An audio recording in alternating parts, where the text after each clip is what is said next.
Final launching से पहले एक ट्रायल करना बहुत जरूरी है और आज उस ट्रायल का दिन है। कुछ ही देर बाद ये ट्रायल होने वाला है श्रीहरिकोटा के सतीश धवन सेंटर से, जहां पर पूरी तैयारियां कर ली गई है गगनयान की। ये देखिए लाइव तस्वीरें भी अब सामने आ गए हैं। श्रीहरिकोटा में पूरा जो साइंटिस्ट का पैनल है वो तैयार है। इसरो क्रू मॉड्यूल उड़ान टेस्टिंग का काम आज होने वाला है।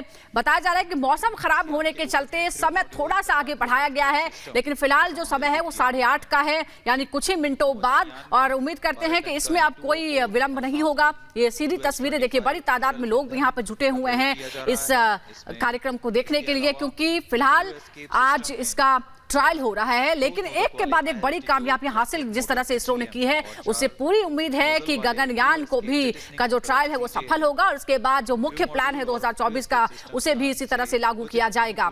और प्रतिकन तंत्र के साथ जुड़े हुए हैं। इन सभी तंत्रों को यथास्थिति पृथक किया जाएगा।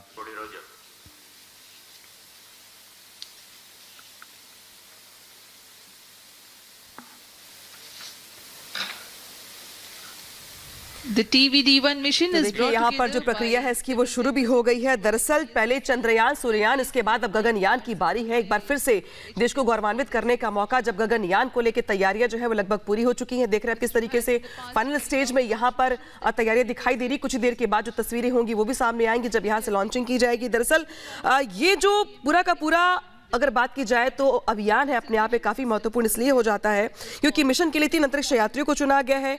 पृथ्वी की निचली कक्षा में भेजने की तैयारी है। सेफ्टी सिस्टम क्रू कैप्सूल को लेकर ये रॉकेट जाएगा। अंतरिक्ष यात्रियों की सुरक्षित वापसी को लेकर परीक्षण यहां पर किया जाए, यानी कि ट्रायल एक तरीके से है ये।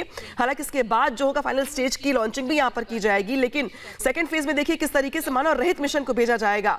अभी चूंकि यहाँ पे ट्रायल है, लिहाजा इसको लेकर तैयारी अलग तरीके से की गई है।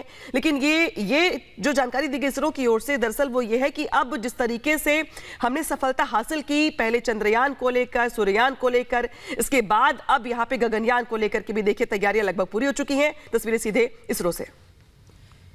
तो तैयारियां पूरी हैं, लाइव तस्वीरें आपके सामने हम रख रहे हैं। ये ट्रायल रन है और मिशन है, ये भी हम आपको समझा रहे थे। दरअसल मिशन ये अंतरिक्ष में भारत के अंतरिक्ष यान में भारतीय मिशन को भेजने का यह मिशन है, जिसके तहत धरती से करीब 400 किलोमीटर ऊपर अंतरिक्ष में एक यान भेजा जाएगा जिसमें अंतरिक्ष यात्री भी होंगे। करीब 3 दिन वो वहां पर बिताएंगे और इस तरह से भारत पूरी तरह से स्वतंत्र, आत्मनिर्भर हो जाएगा अंतरिक्ष के क्षेत्र में। इसके अलावा अंतरिक्ष स्टेशन बनाने की भी योजना है। और गगनयान की अगर हम बात करें तो अगले साल 2024 के अंतिम तक या 2025 तक इसे फाइनल लॉन्च करने की इसकी तैयारी है। लेकिन आज ट्रायल इसलिए किया जा रहा है कि जब उसमें अंतरिक्ष यात्री होंगे तो उनकी सुरक्षा कैसे होगी, कैसे वो वापस लौटेगा, तो ये तमाम चीजों का ट्रायल पहले करना होगा और उसी के पहले फेज की आज शुरुआत हो गई है। थोड़ी देर में गगनयान की लॉन्चिंग की जाएगी और टेस्ट किया जाएगा कि क्या हम पूरी तरह से सारे जो मेजरमेंट है वो चेक हो चुके हैं। अब किसी तरह की कोई एरर की कोई गुंजाइश नहीं है। उसी का ट्रायल आज होना है। देखिए यहाँ पूरी तैयारी कर ली गई है। ये लाइव तस्वीरें हम आपको दिखा रहे हैं।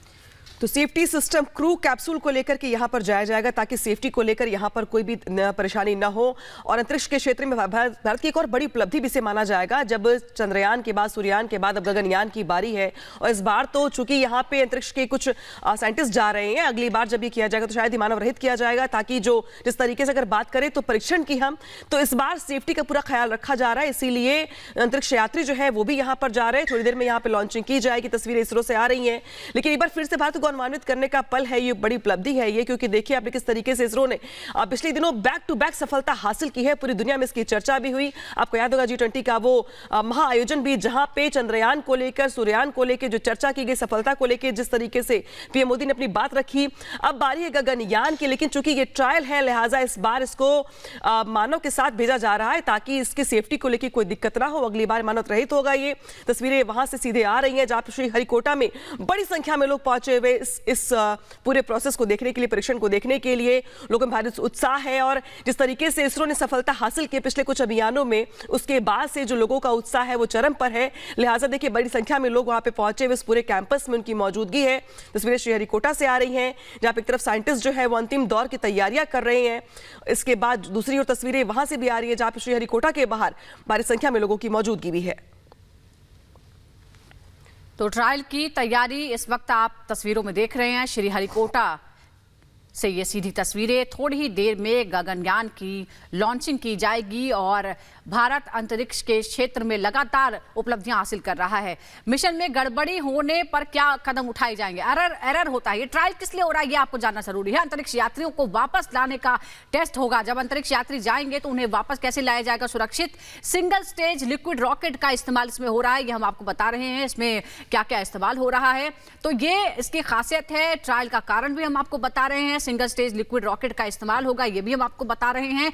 इसके अलावा हर मिशन में भारत ने बहुत ही किफायत के साथ काम किया है और हर मिशन पर करोड़ों रुपए बचाए हैं। अंतरिक्ष यात्रियों की सुरक्षित वापसी, मिशन में गड़बड़ी होने पर क्या क्या कदम उठाए जाएंगे, एरर होते हैं तो किस तरह से उसे दुरुस्त किया जाएगा, क्या क्या खामियां, क्या क्या परेशानियां आ सकती हैं, ये जांचना है। तो ये सब टेस्ट जो हैं वो होने वाले हैं। और फिर एक बार आपको बता दें कि इसकी ये तैयारी क्या है। तो पहले मानव रहित एक रोबोट भेजा जाएगा। अंतरिक्ष में एक रोबोट भेजा जाएगा जिसका नाम भी तय कर लिया गया है। व्योम मित्र नाम होगा उस रोबोट का, जिसे अंतरिक्ष में पहले भेजा जाएगा। उसके बाद उसमें मनुष्य इंसान भेजे जाएंगे जिसके लिए बाकायदा 3 लोगों का चयन। स्वास्थ्य जांच के पश्चात ALS ऑटोमेटिक लॉन्च सीक्वेंस जारी करने का अनुमोदन दे दिया है और इसके पश्चात व्हीकल डायरेक्टर ने ऑटोमेटिक लॉन्च सीक्वेंस शुरू कर दिया है। The countdown for this launch has been 12 hours and 30 minutes long and had begun at 7:30 p.m. last evening. During this तो time, तस्वीरें the सीधे test vehicle देख रहे हैं आप इसरो से, जहां पे अलग अलग तस्वीरें दिखा रहे हैं आपको हम। इसरो से तस्वीरें सीधे आ रही। दरअसल इस टेस्ट के जरिए अंतरिक्ष उड़ान के दौरान इमरजेंसी सिचुएशन को संभालने के लिए गगनयान मिशन की क्षमताओं का परीक्षण किया जाएगा, ताकि अगली बार जब ये फाइनल टेस्टिंग हो और फाइनल यहाँ पे लॉन्चिंग हो तो उस वक्त जो गड़बड़ियां हो सकती हैं वो इस बार दुरुस्त कर ली जाए। इसका प्रयास यहाँ पर किया जा रहा है, जिसके चलते माना यह जा रहा है दरअसल की जो अंतरिक्ष यात्रियों की सुरक्षा और सफल लैंडिंग का टेस्ट किया जाएगा, ताकि अगली बार, चूंकि ये ट्रायल है तो अगली बार किसी गलती की गुंजाइश ना रहे, इसका पूरा प्रयास किया जा रहा है। गगनयान के क्रू मॉड्यूल की यहाँ पर लॉन्चिंग की जाएगी और जिस तरीके से यहाँ पे तैयारी की जा रही है, हालांकि देखा आपने किस तरीके से जब मौसम वहाँ पे बदला हुआ दिखाई दे रहा है आपको, इसी बदले हुए मौसम के चलते थोड़ी देरी भी हुई है। पहले 8 बजे का समय था, उसके बाद इसे 8:30 कर दिया गया। और अब यहाँ पे जो तस्वीरें श्रीहरिकोटा से लाइव आ रही हैं वो बताने के लिए काफी है कि इस बार आगे टाइम नहीं बढ़ाया जाएगा, बल्कि जो टेस्टिंग है उसको कुछ देर में यहाँ पर लॉन्च कर दिया जाएगा। 8:45 यानी कि 8:45 बजे के आसपास स्पेस सेंटर से यहाँ पे इसकी लॉन्चिंग की जाएगी। पहले समय 8 था, फिर 8:30 हुआ और जिस तरीके से मौसम बदला हुआ दिखाई दे रहा है आपको श्रीहरिकोटा में, उसको देखते हुए यहाँ पे टाइमिंग में थोड़े से बदलाव किए गए हैं। इस एक चरणीय यान की कुल ऊंचाई 34.95 मीटर है और कुल भार 44 टन है। इस परीक्षण यान कुल ऊंचाई 34.95, लेकिन परीक्षण यान की ऊंचाई 19.5 मीटर है। इसके ऊपर में 12.5 टन का क्रू एस्केप सिस्टम लगा हुआ है, जो कि 4.5 टन भार वाले क्रू मॉड्यूल को आच्छादित किए हुए हैं। क्रू एस्केप सिस्टम में मुख्यतः 5 प्रकार के क्विक एक्टिंग सॉलिड मोटर्स लगे हुए हैं। इन्हें crew escape jettisoning motor, high altitude escape motor, low altitude escape motor, low altitude pitch motors और हाई एल्टीट्यूड पिच मोटर्स कहा जाता है। यह सभी मोटर निश्चित ऊंचाई और प्रयोजन में कार्य करने के लिए इनके साथ संलग्न हैं। इन सभी का कार्य आपातकालीन स्थिति में क्रू मॉड्यूल को यान से अलग कर सुरक्षित दूरी पर ले जाना है। क्रू एस्केप सिस्टम में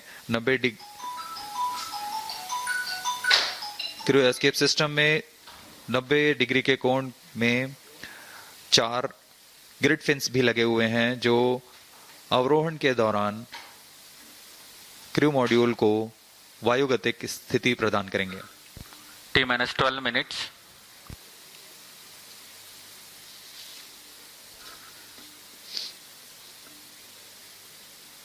काउंटडाउन शुरू हो चुका है और ये देखिए, हम अलग अलग तस्वीरों के जरिए आपको समझाने की कोशिश कर रहे हैं कि आखिर ये है क्या।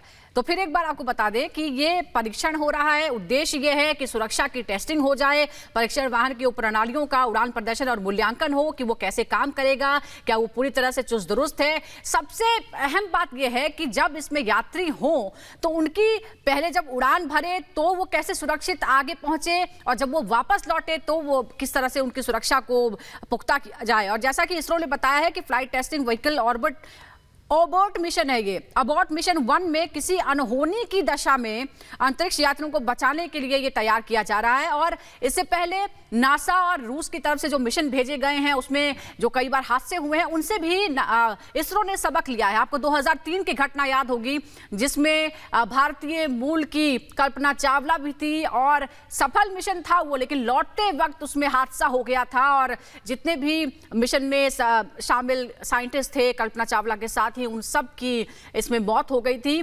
तो ऐसी घटनाओं से सबक लेते हुए इसरो ने उन तमाम खामियों को दुरुस्त कर लिया है और अब गगनयान TVDI D1 मिशन की तैयारी है। 2 तस्वीरें हम आपको इस वक्त दिखा रहे हैं। सेकंड में लगभग 17 किलोमीटर की ऊंचाई Automatic launch sequence initiated for TV-D1 launch. यहाँ पर क्रू मॉड्यूल और क्रू एस्केप सिस्टम को अलग कर दिया जाएगा और यहाँ से क्रू मॉड्यूल का अवरोहण फेज शुरू होगा। इसका मतलब है सुरक्षित पृथ्वी की सतह पर वापसी की शुरुआत होगी। इस क्रम में क्रू मॉड्यूल अपने आप दिशा निर्देश करता हुआ एक निश्चित अभिवृत्ति प्राप्त करेगा और पृथ्वी की सतह की ओर वापसी करना शुरू करेगा। T-10 उचित minutes. अभिवृत्ति प्राप्त करने के पश्चात एपेक्स कवर सेपरेशन किया जाएगा। इसके 2 सेकंड के पश्चात ही ड्रोग पैराशूट को खोल दिया जाएगा। ड्रोग पैराशूट की मदद से 198 सेकंड में यान 16.5 किलोमीटर से 2.4 किलोमीटर की ऊंचाई तक आ जाएगा और इसमें सापेक्ष गति 152 मीटर प्रति सेकंड से घटकर 62.8 मीटर प्रति सेकंड हो जाएगी। इसके पश्चात ड्रोग पैराशूट को क्रू मॉड्यूल से अलग कर दिया जाएगा। अलग होने के पश्चात तुरंत ही पायलट पैराशूट तथा मेन पैराशूट को डिप्लॉय किया जाएगा। यह वह अंतिम चरण है डिसेंट फेज का जिसमें क्रू मॉड्यूल सतह को टच डाउन करेगा। मेन पैराशूट 2.4 किलोमीटर की